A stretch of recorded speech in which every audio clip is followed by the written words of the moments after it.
Et toi, arrête de scroller. Je vais te donner 5 conseils puissants pour comprendre pourquoi rester pauvre est un risque à ne jamais prendre et comment éviter ce piège-là. Premier conseil, il faut que tu comprennes que la pauvreté limite tes choix. Être pauvre, ce n'est pas seulement manquer d'argent, mais surtout manquer d'options. Tu auras un accès de soins de santé limité. Ce qui veut dire que tu n'as pas d'option d'aller vers des cliniques ou bien même voyager, aller dans d'autres pays pour te faire soigner. Au niveau de l'éducation aussi, ça sera difficile puisque tu ne pourras pas faire des formations, tu ne pourras pas aussi aller dans des écoles privées pour perfectionner ta façon de faire ta vision. Et aussi tu auras des opportunités rares. En conclusion, plus tu es pauvre, plus ta vie dépend des autres. Deuxième conseil, développe des compétences qui ont de la valeur. Le vrai problème, ce n'est pas le manque d'argent, mais c'est le manque de valeur sur le marché. Apprends des compétences utiles comme la vente, la communication, le digital comme l'intelligence artificielle qui est actuellement en vogue et aussi le business.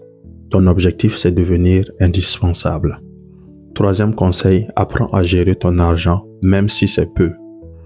Beaucoup restent pauvres, non pas parce qu'ils ont de l'argent, mais parce qu'ils gèrent mal. Des règles simples que tu peux appliquer. Dépense moins que tu gagnes. Et aussi, épargne ou investis, même si la somme est petite. Quatrième conseil, élimine les mentalités qui entretiennent la pauvreté. Certaines pensées te maintiennent dans la pauvreté, comme par exemple, ce n'est pas pour moi, les riches sont mauvais, et aussi, ce que tout le monde aime faire, je verrai ça demain. Change ton discours intérieur et tu verras que ta trajectoire sera changée. Cinquième conseil, prends des risques intelligents. Rester dans le confort, c'est rester bloqué.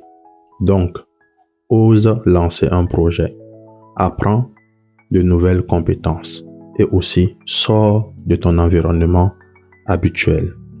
Tu sais, c'est quoi le vrai risque de tout ça? Ce n'est pas d'échouer.